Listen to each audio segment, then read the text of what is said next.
مفقود الخبر جو خامند ہے، یعنی کہ مسنگ پرسن، آپ سمجھ آئے، اس کی جو ہے نا وہ عربی ہے، جس کی خبر نہیں ہے کہ وہ کدھر ہے، کسی دوسرے ملک گیا تھا، گم گیا۔ اگلے زمانوں میں تو نہ کوئی موبائل فون، نہ کوئی ڈیٹا، نہ کوئی پاسپورٹ والا معاملہ،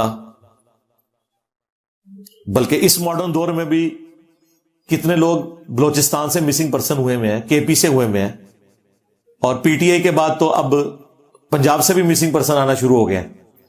پہلے پنجابیوں کو اس تکلیف کا اندازہ نہیں تھا، جب خود مسنگ پرسن ہوئے نا تو اب انہیں پتا چلا کہ وہ بلوچستان والے بےچارے کیوں آگے دھرنے دیتے ہیں۔ تو دیکھیں وہ ہمارے بھائی جو ہیں عمران ریاض حفظہ اللہ تعالی، انہوں نے دھرنے میں جا کے معافی مانگی کہ یار میں اس زمانے میں اسٹیبلشمنٹ کو خوش کرنے کے لیے وی لاگز میں کہتا تھا کہ کچھ نہ کچھ تو کیا ہے بلوچیوں نے جو اٹھائے گئے ہیں۔ وہ اپنی وائف کو ساتھ لے کے گئے ہیں، اور میں سلوٹ کرتا ہوں، انہوں نے بڑی جرت کی ہے، معافی مانگی ہے بلوچیوں سے۔ انہوں نے کہا میں جب خود ہوا ہوں نا مسنگ تو مجھے اس تکلیف کا اندازہ ہوا ہے۔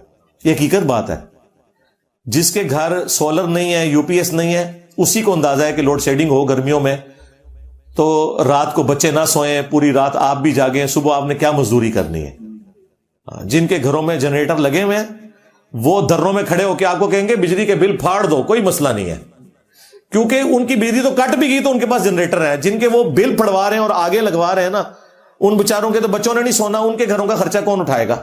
یہ دوسروں کو مشورے دینا بڑے آسان ہوتے ہیں۔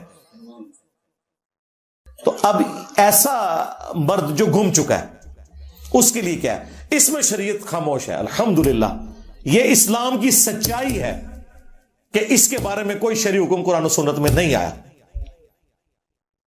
یہ اسلام کے قیامت تک حق پہ ہونے کی دلیل ہے کہ اسلام نے اسے اوپن چھوڑ دیا۔ جو میں اکثر کہتا ہوں کہ اجتہاد اسلام کی خوبصورتی ہے، اجتہاد کا دروازہ قیامت تک کھلا ہوا ہے۔ قرآن و سنت فکس ہیں، اجماع امت کو بھی آپ اسی میں شامل کر لیں۔ جو اجتہاد اور قیاس ہے یہ قیامت تک اللہ نے کھول کے رکھا ہے۔ کیوں؟ اللہ کو پتا تھا کہ حالات و واقعات کا ڈسیزن تو وہ لوگ کریں گے نا جن کے زمانے میں وہ مسئلہ ہوگا۔ مجھے بتائیں امام حنیفہ کو تو پتہ ہی نہیں ہے انتقال خون یعنی بلڈ ڈونیشن کیا ہے۔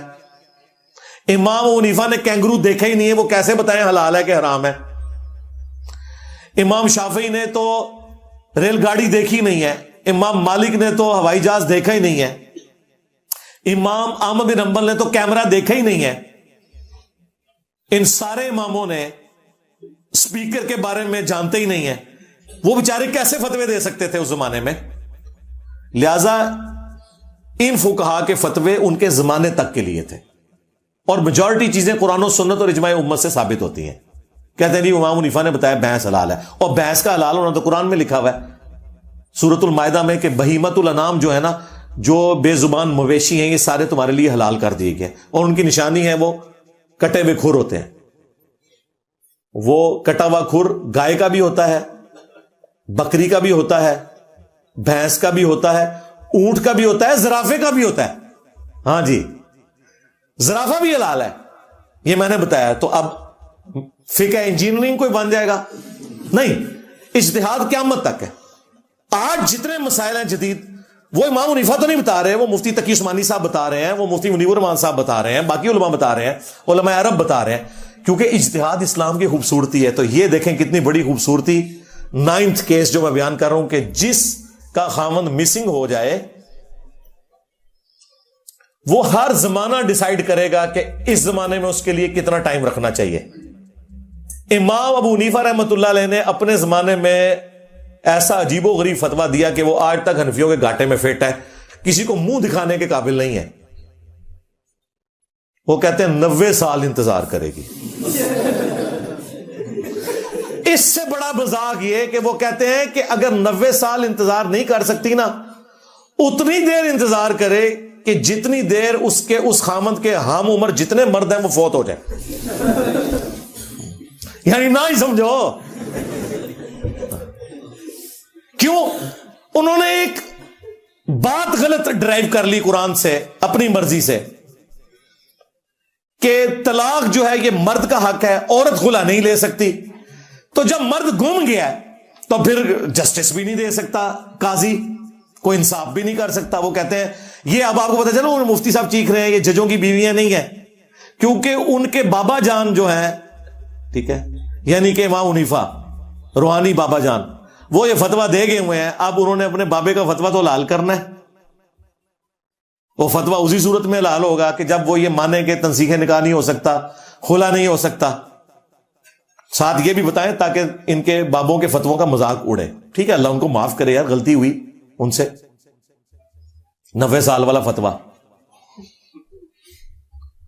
منہ چھپاتے پھرتے ہیں ایک اس فتوے سے، اور دوسرا فتویٰ یہ کہ اگر گن پوائنٹ پہ طلاق دلوائی جائے تو طلاق جو ہے وہ واقع ہو جاتی ہے، اور اسی فتوے کو لے کے پھر حکمرانوں نے، سلطنت عباسیہ کے حکمرانوں نے جو جو کھلواڑ کیا، لوگ کہتے ہیں فقہ حنفی کیسے پھیل گئی، جب فقہ حنفی کے بڑے بنو عباس کو فتوے دیں کہ وہ لوگوں کی بیویوں سے زبردستی طلاقیں کروا کے شادی کریں، تو پھر اس کے فائدے میں اس وقت کی اسٹیبلشمنٹ بنو عباس نے فقہ حنفی کو گن پوائنٹ تلوار کے زور کے اوپر نافذ کر دیا 3 بر اعظموں کے اوپر۔ اس لیے فقہ حنفی کے مسائل قرآن و سنت کے خلاف ملتے ہیں، ہم کہتے ہیں کتابیں کچھ اور کہہ رہی ہیں، یہ کیا کہتے ہیں؟ او بھائی وہ فتوے ہوئے میں اسٹیبلشمنٹ کے اس زمانے کی کتابیں لکھنے والے لکھتے رہے کہ یہ فراڈ ہو رہا ہے، او بھائی قرآن میں آیا ہے سورۃ النحل کے اندر کہ اگر زندگی موت کی کشمکش ہو، گن پوائنٹ پہ کوئی شخص کسی سے کلمات کفر بھی نکلوا دینا اور وہ دل میں ایمان رکھتا ہو تو وہ کافر نہیں ہوگا۔ یار اگر زندگی موت کی کشمکش میں کوئی بندہ کافر نہیں ہوتا، جان بچانے کے لیے اگر وہ کفر بھی بک دے تو جان بچانے کے لیے اگر گن پوائنٹ پہ کسی کی بیوی کو طلاق دلوا دی جائے تو طلاق کیسے واقع ہو جائے گی؟ ایمان تو بڑی چیز ہے، لیکن ان کے بڑے نے فتویٰ دیا ہوا ہے کہ جی طلاق ہو جائے گی۔ کیوں؟ وہ بینیفیشری تھے اس وقت کی بنو عباس کی اسٹیبلشمنٹ کے، انہوں نے اپنی فقہ نافذ کروانی تھی اور اس کا انہوں نے فائدہ اٹھایا۔ یہ 2 مسئلے ایسے ہیں، ویسے تو بے شمار مسئلے ہیں جسے یہ منہ چھپاتے پھرتے ہیں، ان مسئلوں سے یہ منہ چھپاتے پھرتے ہیں، یہ نہیں بتا سکتی اپنے عوام کو کہ یہ مسئلے جو ہیں قرآن و سنت کے خلاف ہیں، ان کے گاٹے فٹ ہو گئے میں۔ اب آپ کو پتا چلا وہ مفتی صاحب کیوں غصہ کھا رہے تھے، یہ ججوں کی بیویاں نہیں ہیں، جج اپنی بیویوں کو طلاق دیں، کیونکہ انہیں پتا ہے کہ یہ مسئلہ کہاں تک کھورا ساڑھے گھر نکل آنا ہے۔ ہاں وہ کھورا نکلتا پیا سی، انہیں کہتے ہی ختم کر دو، لیکن آپ کو پتا اب تو انجینئر کا فتنہ آ چکا ہے، ہاں عربی والا فتنہ، تو یہ بالکل فراڈ کے اوپر مبنی ہے۔ اس طریقے سے ظلم کے اوپر کوئی شخص اپنی عورت کو غلام بنا کے نہیں رکھ سکتا، اس کا رائٹ ہے، وہ خلا لے گی۔ اور دوسرا مسئلہ جو میں نے بتایا مسنگ پرسن والا، اگر کسی کا خاوند مسنگ پرسن ہو چکا ہے تو یہ 90 سال والا فتویٰ بالکل ردی کی ٹوکری میں پھینکنے والا ہے۔ آپ دیکھیں اسی زمانے میں امام مالک ہوئے ہیں، امام مالک اور امام حنیفہ کا زمانہ ایک ہے، امام مالک نے اسی زمانے میں فتویٰ دیا تھا کہ 4 سال انتظار کرے گی، 4 سال بس، 4 سال کے بعد عدالت تنسیخ نکاح کر دے، اس کے بعد اگر اس کا خاوند واپس بھی آ جائے وہ اس عورت کے اوپر کوئی حق نہیں رکھتا، وہ اپنے نئے شوہر کے ساتھ رہے گی۔ لیکن یہ بھی فتویٰ ہے، قرآن و سنت نہیں ہے، ہاں یہ ذہن میں رکھیے گا۔ فتوے کا مطلب یہ ہوتا ہے کہ یہ اس عالم نے سمجھا اسے، ہمارے نزدیک یہ 4 سال بھی بہت زیادہ ہے اس دور کے اعتبار سے۔ اور بھائی اس دور کے اندر اگر کوئی وہ ایجنسیوں کا اٹھایا ہوا بندہ نہ ہو تو الگ بات، ادروائز 4 مہینے کے اندر پتا چل جاتا ہے بندہ کدھر ہے، ٹھیک ہے۔ اب تو ایجنسیاں بھی تھوڑی ایجوکیٹ ہو گئی ہیں، طریقے سے آ کے کوئی عدالتوں میں کچھ نہ کچھ رپورٹ کاری دیتی ہیں، تھوڑی عدالتیں بھی جان دکھاتی ہیں، تو ادروائز اس طرح کے جو معاملات ہیں، میں پہلے بھی کہتا ہوں ایکسٹرا جوڈیشل ایکٹیویٹی، خواہ کوئی مذہبی جماعت کرے، خواہ کوئی سیاسی جماعت کرے، خواہ کوئی ریاستی ادارہ کرے، یہ اتنا بڑا ظلم ہے، آپ لوگوں کو اندازہ نہیں ہے۔ میں خود ایسے لوگوں کو جانتا ہوں جو بیچارے 10 سال سے مسنگ ہے اور ان کی بیویاں اور بچے گھر میں ذلیل ہو رہے ہیں۔ یار بتا دو،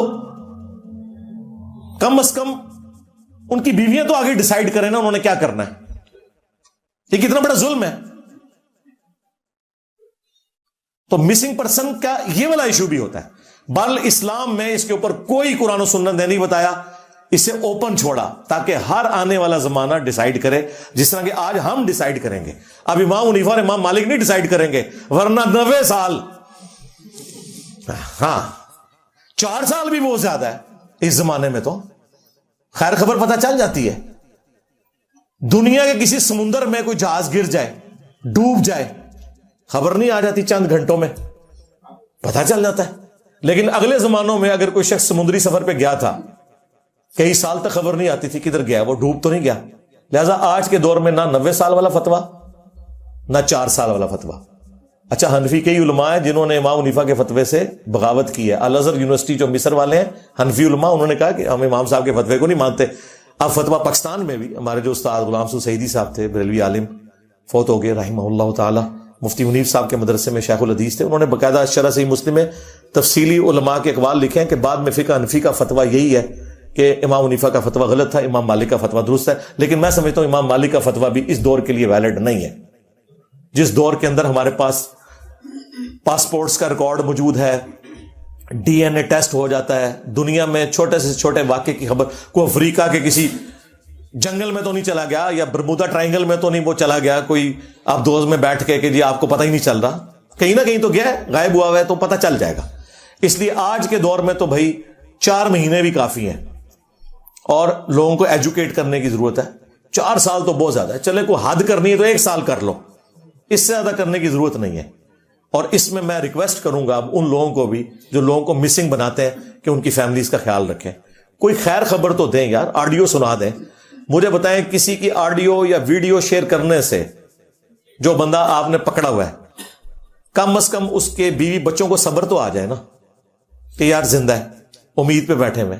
اور اگر آپ سمجھتے ہیں اس نے کوئی جرم کیا ہے تو قانوناً ثابت کریں, سزا دلوائیں. اور اگر جرم نہیں کیا اور آپ صرف شک کی بنیاد پہ پکڑ رہے ہیں, یا جرم تو کیا لیکن آپ کے پاس ثبوت نہیں, تب بھی اسلام کہتا ہے آپ اسے سزا نہیں دے سکتے. اور جو مولا علی کا قول ہے, اور یقین کریں یہ مولا علی کا قول پڑھایا جاتا ہے جوڈیشری میں, کہ قانون کے حکم کی وجہ سے 1000 بندہ بھی چھوٹ جائے کوئی مسئلہ نہیں ہے, لیکن ایک بے گناہ سزا تک نہیں پہنچنا چاہیے. یہ اکثر پھر اس پہ جواب ہی دیتے ہیں, اور دیکھیں اس طرح تو پھر کئی مجرم لوگ ہیں ہمارے پاس, تو اس طرح ثابت کرنے کے لیے کچھ نہیں ہوتا, لیکن میں نے دیکھا ہوا ہے کہ اس نے جرم کیا ہوا ہے. اور بھائی تو نے دیکھا ہوا ہے نا, اس کو کون انشور کرے گا کہ جو تیرا دیکھنا ہے وہ ویلڈ ہے بھی ہے کہ نہیں. یہاں تو اداروں میں ایسے لوگ ہیں جنہوں نے ذاتی دشمنی کی خاطر استحصال کیا ہے. کراچی میں آپ کو نہیں پتا کیا کچھ کیا, بعد میں خبریں نہیں کھلی, پھر سزائیں بھی ہوئی, معطل بھی ہوئے. لیکن یہ تو وہ ہوئے جن کا پتہ چل گیا, جن کا نہیں پتہ چلا کہ انہوں نے لوگوں کے اوپر جھوٹے الزامات لگائے صرف ادارے میں ہونے کی وجہ سے, وہ ادارہ کوئی بھی ہو. تو لوگ اس طرح اپنی ذاتی دشمنیاں بھی نبھاتے ہیں.